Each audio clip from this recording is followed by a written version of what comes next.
നമസ്കാരം. അർജുൻ ആൻഡ് അസോസിയേറ്റ്സിലേക്ക് ഏവർക്കും സ്വാഗതം. ഞാൻ ചെയ്യുന്ന ഈ വാസ്തു ഭവനം എന്നുള്ള ഈ പ്രോഗ്രാമിൽ നമ്മൾ കഴിഞ്ഞ 3 എപ്പിസോഡുകളിലായിട്ട് 3 വീടുകളെ പറ്റി പരിചയപ്പെട്ടു. വീടും പ്ലാൻ എന്നുള്ള ഈ സെഗ്മെൻറ്റിൽ 3 വീടുകളെ പറ്റി അതിൻ്റെ വാസ്തുപരമായിട്ടുള്ള കാര്യങ്ങൾ മാത്രമാണ് നമ്മൾ പരാമർശിച്ച് പോകുന്നത്. കാരണം അതിനുള്ള സമയം ഈ സെഗ്മെൻറ്റിൽ നമുക്ക് കിട്ടുന്നുള്ളൂ. അപ്പോൾ ഇന്ന് ഞാൻ പരിചയപ്പെടുത്താൻ പോകുന്നത് ഒരു നിലയിലുള്ള ഒറ്റ നിലയിൽ പണിത ഒരു 4 കെട്ടിൻ്റെ വിശേഷങ്ങളിലേക്കാണ്. അപ്പോൾ ഇത് ഒരു നിലയേ ഉള്ളൂ. അത് കേരളീയ ശൈലിയിൽ പൂർണ്ണമായിട്ട് വാസ്തുവിദ്യ അനുസരിച്ചിട്ട് ചെയ്തിട്ടുള്ള ഒരു വീടാണ്. അത് അതിൻ്റെ പ്ലാനും അതിൻ്റെ നിർമ്മാണവും എല്ലാം തന്നെ ഞാൻ നിർവഹിച്ചതാണ്. അപ്പോൾ അതിൻ്റെ വിശേഷങ്ങളിലേക്ക് നമുക്ക് നോക്കുമ്പോൾ അതെന്തൊക്കെയാണെന്ന് ഓരോന്നായിട്ട് പരിശോധിക്കാം. ഈ വീടിൻ്റെ വാസ്തുപരമായിട്ടുള്ള വിശേഷങ്ങളിലേക്ക് നമ്മൾ പോകുമ്പോൾ ഇത് ഒരു നിലയായിട്ട് ചെയ്തിട്ടുള്ള ഒരു 4 കെട്ട് കണക്കനുസരിച്ചിട്ടുള്ള ഒരു വീടാണ്. ഇത് 17 സെൻറ്റിലാണ് ഈ വീട് നിൽക്കുന്നത്. അത് കുറച്ച് റോഡിൽ നിന്ന് ഉയർന്ന ഒരു സ്ഥലത്താണ്. അപ്പോൾ റോഡിൽ നിന്ന് ഉയർന്ന ഒരു സ്ഥലത്തേക്കാണ് ഈ വീടിൻ്റെ സ്ഥാനം നമ്മൾ കണ്ടെത്തി അത് വീട് പണിതിരിക്കുന്നത്. ഇതിൽ ഒരു നിലയായിട്ട് നമ്മൾ ഒരു 4 കെട്ടിൻ്റെ സങ്കല്പം അനുസരിച്ചിട്ട് ഇന്നത്തെ രീതിയിൽ 2014 ഞാൻ പൂർത്തിയാക്കിയ ഒരു വീടെന്ന് ഞാൻ പറഞ്ഞല്ലോ. അപ്പോൾ അതിൻ്റെ കുറച്ച് കാര്യങ്ങളുണ്ട്. കാരണം ഒരു കേരളീയ ശൈലിയിലുള്ള ഒരു വീട് തന്നെയാണ്. അതിന് മാക്സിമം ആ വീട്ടുടമസ്ഥൻ്റെ താല്പര്യവും കൂടെ ഉൾപ്പെടുത്തിക്കൊണ്ട് ഞാൻ പണിത ഒരു വീടാണ്. ഇതിൽ പൊതുവേ നമ്മൾ കാണുമ്പോൾ കേരളീയമായിട്ടുള്ള ആ ഒരു ചേർച്ചയും അതിൽ വന്നിരിക്കുന്ന നിർമ്മാണ ഘട്ടങ്ങളും നിർമ്മാണമൊക്കെ ഇതിനോടനുബന്ധിച്ചാണ് ഞാൻ ചെയ്തിരിക്കുന്നത്. ഉദാഹരണത്തിന് അതിനകത്ത് ഈ വീട്ടിൻ്റെ ഫ്രണ്ടിൽ വരുമ്പോൾ അതിന് ചുറ്റും നമ്മളൊരു മനയൊക്കെ തിരിച്ച് അതിൽ തന്നെ ആ വീട് ഡിസൈൻ ചെയ്ത് അതിലൊരു വരാന്തയും കൊടുത്തു. അതിൻ്റെ ഫ്രണ്ടിലോട്ടൊരു പൂമുഖവും എടുത്തു. ആ ഒറ്റ നിലയിൽ തന്നെ ഈ മുറികളെല്ലാം ക്രമീകരിച്ച് അതിൽ നടുമുറ്റത്തോടു കൂടി ഒരു വീടാണ് പണിതിരിക്കുന്നത്. ഈ വീടിൻ്റെ വരാന്തയിൽ തന്നെ നല്ല കരിങ്കൽ, ഒറിജിനൽ കരിങ്കൽ, മയിലാടിയിൽ നിന്ന് കൊത്തുപണി ചെയ്ത് കൊണ്ടുവന്ന കരിങ്കൽ തൂണും അതോടൊപ്പം അതിൻ്റെ ഫ്രണ്ടിലായിട്ട് വീട് പണിതതിന് എന്നോടനുബന്ധിച്ച് തന്നെ സെപ്പറേറ്റായിട്ട് ഒരു കാർ പോർച്ചും ഇതേ ശൈലിയിൽ അതിനോട് യോജിപ്പിക്കുന്ന രീതിയിലാണ് അതിൻ്റെ നിർമ്മാണം ഞാൻ പൂർത്തിയാക്കിയിട്ടുള്ളത്. ഈ വീട് ഞാൻ സൂചിപ്പിച്ചതുപോലെ 17 സെൻറ്റിൽ 2540 സ്ക്വയർ ഫീറ്റുള്ള ഒരു ഏരിയ എടുത്തിട്ടാണ് അതിൻ്റെ നിർമ്മാണം പൂർത്തിയാക്കിയത്. അപ്പോൾ അതിൽ തന്നെ വാസ്തുപരമായിട്ട് എല്ലാ കണക്കുകളും അതിനകത്ത് ഉൾപ്പെടുത്തിയിട്ടാണ് അതിൻ്റെ പ്ലാൻ വരച്ചതും അതിൻ്റെ കൺസ്ട്രക്ഷൻ പൂർത്തിയാക്കിയതും. നമ്മളതിൻ്റെ വാസ്തുപരമായിട്ടുള്ള കണക്കുകൾ നോക്കുമ്പോൾ ആദ്യമായിട്ട് നമ്മൾ ഒരു പൂമുഖം അതിനകത്ത് കാണിക്കുന്നുണ്ട്. ആ പൂമുഖത്തിൻ്റെ അളവാണെങ്കിൽ 4x10 അങ്കുലവും 2x16 അങ്കുലമുള്ള ഒരു കണക്കിലാണ് ആ പൂമുഖത്തിൻ്റെ ഫ്രണ്ടിൽ നിന്ന് സോപാനം കൊടുത്തിട്ട് സ്റ്റെപ്പ് തുടങ്ങിയിട്ടുണ്ട്. അതിനോടനുബന്ധിച്ച് ആദ്യം പിന്നെ വരുന്നത് ഒരു വരാന്തയാണ്. യു ഷേപ്പിലുള്ള ഒരു വരാന്തയാണ്. ആ വരാന്ത 174 സെൻറ്റിമീറ്റർ ഉള്ള ഒരു അളവാണ് വരാന്തയ്ക്ക് കൊടുത്തിരിക്കുന്നത്. അത് കഴിഞ്ഞിട്ട് നമ്മൾ അകത്തേക്ക് പോകുമ്പോൾ ഹോള്, ഡൈനിങ്, നടുമുറ്റം, 4 ബെഡ്റൂം, കിച്ചൺ, വർക്ക് ഏരിയ, ഇങ്ങനെയുള്ള കാര്യങ്ങളാണ് അതിനകത്ത് ഉൾപ്പെടുത്തിയിരിക്കുന്നത്. നമ്മൾ അതിൽ ഓരോന്നായിട്ട് നമുക്ക് നോക്കാം. അതിൻ്റെ വാസ്തുപരമായിട്ടുള്ള കാര്യങ്ങളിലേക്ക് നോക്കാം. ആദ്യമായിട്ട് ഇതിൻ്റെ ചുറ്റളവ് പരിശോധിക്കുമ്പോൾ ഇതിൻ്റെ ദീർഘവിസ്താരം എന്ന് പറയുന്നത് മൊത്തം ചുറ്റളവ് 89 കോൽ 16 അങ്കുലം എന്നുള്ള ഒരു കണക്കിലാണ് അത് കൊടുത്തിരിക്കുന്നത്. അതിൻ്റെ ദീർഘം എന്നുള്ള 24 കോൽ 4 അങ്കുലവും വീതി 20 കോൽ 16 അങ്കുലവും. അത് സെൻറ്റിമീറ്ററിലോട്ട് കൺവേർട്ട് ചെയ്യണമെങ്കിൽ 17 മീറ്റർ 40 സെൻറ്റിമീറ്ററും 14.88 മീറ്ററുമാണ് അതിൻ്റെ ദീർഘവിസ്താരം. അതിന് ചുറ്റളവിലേക്ക് എടുക്കുമ്പോഴത്തേക്ക് അത് 89 കോൽ 16 അങ്കുലം എന്നുള്ള ഒരു ചുറ്റളവ് കണക്കിലേക്കാണ് ഈ വീടിൻ്റെ വാസ്തുപരമായിട്ടുള്ള കണക്ക് നമ്മൾ ആദ്യം കാണേണ്ടത്. അപ്പോൾ ഇതിൻ്റെ ചുറ്റളവ് അതിൻ്റെ ചുറ്റളവ് എന്ന് പറഞ്ഞാൽ 89 കോൽ 16 അങ്കുലം എന്നുള്ള കണക്ക് വരുമ്പോൾ നമുക്കതിനകത്ത് വൃഷഭയോനി അല്ലെങ്കിൽ പഞ്ചയോനിയുടെ കണക്കിലാണ് വരുന്നത്. വീട് പടിഞ്ഞാറും കിഴക്കോട്ട് ദർശനമായിട്ടാണ് ഈ പ്ലാന് നമ്മളില്ലെങ്കിൽ ഈ വീട് നിർമ്മിച്ചിരിക്കുന്നത്. അപ്പോൾ അതുകൊണ്ടാണ് ആ ദർശനം അനുസരിച്ചിട്ടുള്ള കണക്ക് പഞ്ചയോനി അല്ലെങ്കിൽ വൃഷഭയോനിയുടെ കണക്ക് അവിടെ കൊടുത്ത് അതിലേക്ക് അത് ക്രമപ്പെടുത്തിയിട്ടുള്ളത്. ഇനി അതിൻ്റെ ഓരോ മുറികളുടെ കണക്കും നമുക്ക് ഓരോന്നോരോന്നായിട്ട് നമുക്ക് നോക്കാം. നമുക്ക് മൊത്തം ഈ വീട്ടിൽ 4 ഗ്രൗണ്ട് ഫ്ലോർ ഒറ്റ നിലയെ ഉള്ളത് കൊണ്ട് 4 ബെഡ്റൂമും ഉൾപ്പെടുത്തിയിട്ടാണ് നമ്മൾ അതിൻ്റെ വീട് നമ്മൾ പൂർത്തിയാക്കിയത്. അപ്പോൾ ഓരോ മുറിയിലെ കണക്ക് നമുക്ക് നോക്കാം.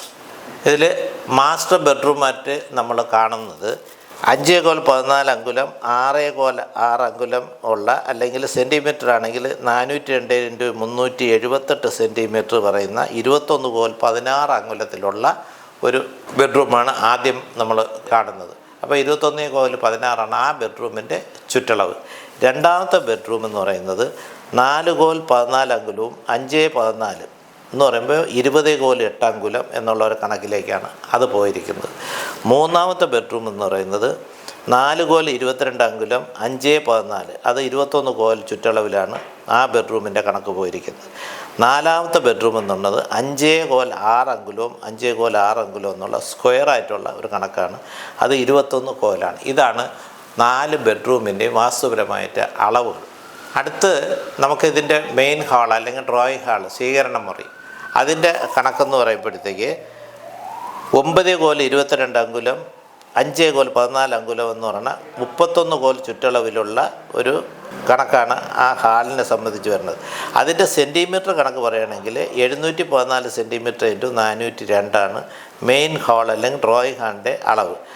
അത് കഴിഞ്ഞ് പൂജാമുറി 2x2 അങ്കുലം 2x10 അങ്കുലം, അത് 9 കോൽ ചുറ്റളവിലാണ് പൂജാമുറി കൊടുത്തിരിക്കുന്നത്. പിന്നെ നടുമുറ്റം, വളരെ പ്രധാനപ്പെട്ട ഒരു ഇതെന്ന് പറഞ്ഞാൽ നടുമുറ്റമാണ്. അത് 4x10 അങ്കുലം 3x18, 16x8.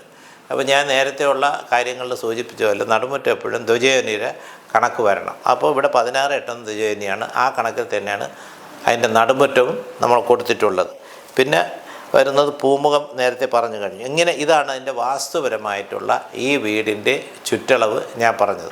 അപ്പോൾ ഇതിൽ ഒരു കാര്യം നമ്മൾ ഒന്നുകൂടെ ഓർമ്മിക്കാനുള്ളത്, ഒരു നിലയായിട്ടായാലും 2 നിലയായിട്ടായാലും വീട് പണിയുമ്പോൾ അതിൻ്റെ കണക്കുകൾ കൃത്യമായിട്ട് പാലിക്കണം എന്നുള്ളതാണ് വാസ്തുശാസ്ത്രപരമായിട്ട് ഒരു ഗൃഹനിർമ്മാണത്തിൽ വളരെ പ്രധാനമായിട്ടുള്ള ഒരു കാര്യം. ഈ വീടിൻ്റെ ഒരു ഫ്രണ്ട് വ്യൂ അല്ലെങ്കിൽ എലിവേഷൻ നമ്മൾ ശ്രദ്ധിച്ചാൽ മനസ്സിലാവും.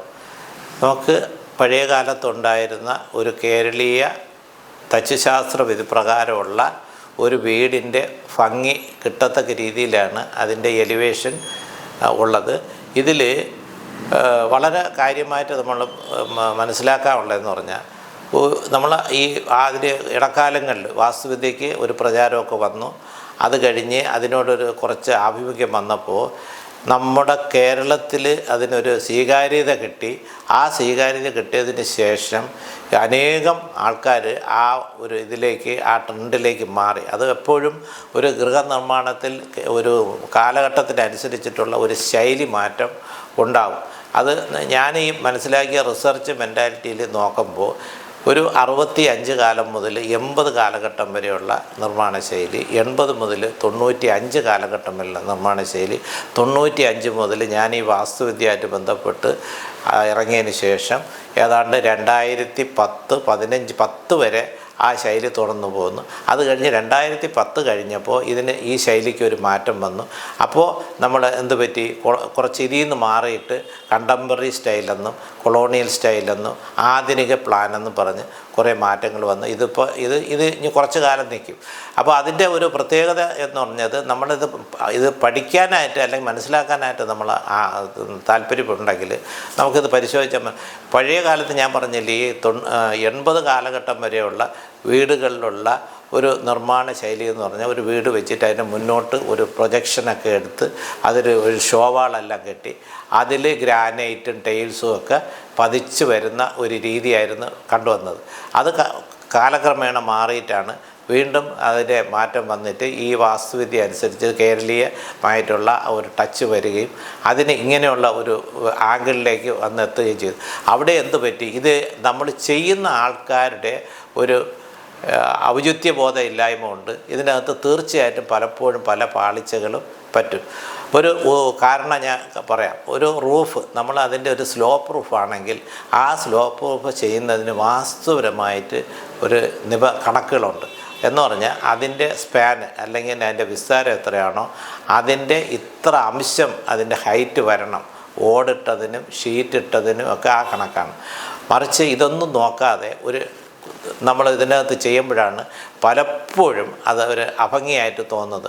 അത് തന്നെ ഗേബിൾ തന്നെ ഞാൻ ചെയ്തിരിക്കുന്ന ആ ഒരു വീടിൻ്റെ ഗേബിൾ നിങ്ങൾ പലതിനും നോക്കുക. എൻ്റെ കൺസ്ട്രക്ഷനിൽ വരുന്ന ഒരു മുഖപ്പ് എന്ന് പറയുന്നത് പഴയ കാലത്തുള്ള പത്മനാഭപുരം കൊട്ടാരത്തിലായാലും ഏത് പഴയ നിർമ്മാണത്തിൻ്റെ ഗേബിളിന് ആനുപാതികമായിട്ട് അതിനോട് ചേർച്ച വരുന്ന രീതിയിലാണ് അത് ചെയ്തിരിക്കുന്നത്. അപ്പോൾ അതുകൊണ്ട് എന്താണ് അതിൽ നിന്ന് നമ്മളൊരു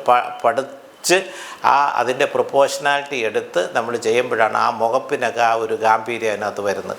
അതുപോലെ തന്നെ ചാരുപടിയോടൊപ്പം തന്നെ കുതിരക്കാല്. ഈ ചാരുപടി ചെയ്യുമ്പോൾ തന്നെ പലപ്പോഴും പലയിടത്തും ഞാൻ കണ്ടിട്ടുണ്ട്. ഇത് നമുക്കെന്താ അനുകരണമെന്ന് പറഞ്ഞിട്ട് കാര്യമില്ല. ഇതെന്താ പറ്റുന്നതെന്ന് പറഞ്ഞാൽ അതിനെപ്പറ്റി ഒരു കാര്യമായ ഒരു വിലയിരുത്തലില്ലാതെ ഈ സിമെൻറ്റിൽ ചെയ്തതായാലും അല്ലെങ്കിൽ ഏതെങ്കിലും ഒരു കണക്കില്ലാതെ ചെയ്യുമ്പോൾ അത് ആ വീടുമായിട്ട് ചേർച്ചയില്ലാതെ പോരും. അപ്പോൾ അത് ചെയ്യേണ്ട സ്ഥലത്ത് ആ ചാരുപടി ചെയ്യുക, ചെയ്യേണ്ട സ്ഥലത്ത് കുതിരക്കാല് കൊടുക്കുക. ഒരു തൂണ് കൊടുത്താലും അതിനോട് അനുബന്ധിച്ച് ഇതാണല്ലോ പണ്ട് കാലത്ത് വാസ്തുവിദ്യ അനുസരിച്ചിട്ടുള്ള നിർമ്മാണത്തിൽ നമ്മൾ മിക്കവാറും പരിശോധിക്കുമ്പോൾ കാണുന്ന ഒരു പ്രധാന കാര്യം അതാണ്. നമ്മൾ പഴയ എല്ലാ വീടുകളും പഴയ മനകളും കൊട്ടാരങ്ങളും ഒക്കെ ചെന്ന് കാണുമ്പോൾ നമുക്ക് അതിനകത്ത് ഒരു ചേർച്ച കാണുന്നത്, അല്ലെങ്കിൽ അവിടെ ഒരു വരാന്ത കാണും, അല്ലെങ്കിൽ അവിടെ ഒരു മെയിൻ ഡോറ് കാണും, അതോടൊപ്പം അവിടെ ഇരിക്കാനുള്ള ഇതുണ്ടാവും, അതേപോലെ കുതിരക്കാലുണ്ടാവും, മുഖപ്പുണ്ടാവും, വുഡ് പാനലിംഗ് ഉണ്ടാവും. അതും നമ്മളിപ്പോൾ ചെയ്യുന്നത് തമ്മിൽ ഒരു ബന്ധമില്ലാതെ പോകുന്നത് ഇതിനെപ്പറ്റി ഒരു ശരിയായ പഠനം ഇല്ലാത്തത് കൊണ്ടാണെന്നാണ് ഞാൻ ഈ പറഞ്ഞതിൻ്റെ അർത്ഥം. അപ്പം ഞാൻ ചെയ്തിട്ടുള്ള വീടുകളിലൊക്കെ തന്നെ പരമാവധി ഈ ഒരു ചേർച്ച അല്ലെങ്കിൽ ഇതിനോട് അനുബന്ധിച്ചുള്ള പ്രൊപ്പോർഷനാലിറ്റി കൊണ്ടുവരാനായിട്ട് ശ്രമിച്ചിട്ടുണ്ട്. ഇതിൽ കൊടുത്തിരിക്കുന്ന കരിങ്കൽ തൂണ് നമ്മൾ തൊട്ടടുത്ത തമിഴ്നാട്ടിലെ മയിലാടിയിൽ നിന്ന് കറക്റ്റായിട്ട് ഡിസൈൻ നമ്മൾ തയ്യാറാക്കി കൊടുത്ത് നമ്മൾ പോയി നിന്ന് ചെയ്യിപ്പിച്ച് കൊണ്ടുവന്ന കരിങ്കൽ തൂണാണ്. അതുപോലെ തന്നെ ഇതിൽ കാണുന്ന പൂമുഖത്ത് വരുന്ന ചാരുപടിയായിരുന്നാലും അങ്ങനെ തന്നെയാണ്. അതിന് മുകളിൽ നമ്മൾ ഒരു നില ആയതുകൊണ്ട് രണ്ടാമത്തെ നില ഷീറ്റ് ഓടിട്ട് ഡ്രസ് വർക്ക് ചെയ്ത് ഓടിട്ട് അതിൽ ഒരു കുതിരക്കാലിൻ്റെ കോൺക്രീറ്റ് കൊണ്ടുള്ള കുതിരക്കാല്, ആ കോൺക്രീറ്റിൻ്റെ കുതിരക്കാലെന്ന് പറഞ്ഞാൽ കൃത്യമായിട്ട് നമ്മൾ പഴയ കാലത്തുള്ള കുതിരക്കാലിൻ്റെ ഷേപ്പ് അതേപോലെ കാസ്റ്റ് ചെയ്ത് അതിനെ പെയിൻറ്റ് ചെയ്ത് എടുത്തപ്പെടുത്തി നമുക്ക് ദൂര കാഴ്ചയ്ക്ക് അടുത്ത് നിന്ന് നോക്കിയാലേ അത് കോൺക്രീറ്റാണെന്ന് തോന്നുള്ളൂ. ദൂര കാഴ്ചയ്ക്ക് മരം കൊണ്ട് തന്നെയാണ് ചെയ്തിരിക്കുന്നത് തോന്നുന്നു. ഇങ്ങനെ അത്രയും ആ വർക്കിൽ നമ്മൾ ശ്രദ്ധിച്ച് ചെയ്യുമ്പോഴാണ് അതിൻ്റെ ഒരു പൂർണ്ണത വരുന്നത്. അപ്പോൾ ഇത് ശരിക്കും പറഞ്ഞാൽ ഈ വീടിനെ സംബന്ധിച്ചിടത്തോളം അത് അത്രയും നല്ല രീതിയിൽ നമ്മൾ ഒറ്റ നിലയാണെങ്കിലും ഈ 4 ബെഡ്റൂമും സൗകര്യങ്ങളും കൂടിയാണ് ഈ വീട് പണിതിട്ടുള്ളത്. അത് തീർച്ചയായിട്ടും ഈ കാണുന്നവർക്ക് നിങ്ങൾക്കായാലും അത് മനസ്സിലാവും. ഇതുപോലുള്ള നല്ല നല്ല വീടുകൾ ഇനി വരും ദിവസങ്ങളിൽ ഞാൻ ഓരോന്നായിട്ട് പരിചയപ്പെടുത്താം. നന്ദി, നമസ്കാരം.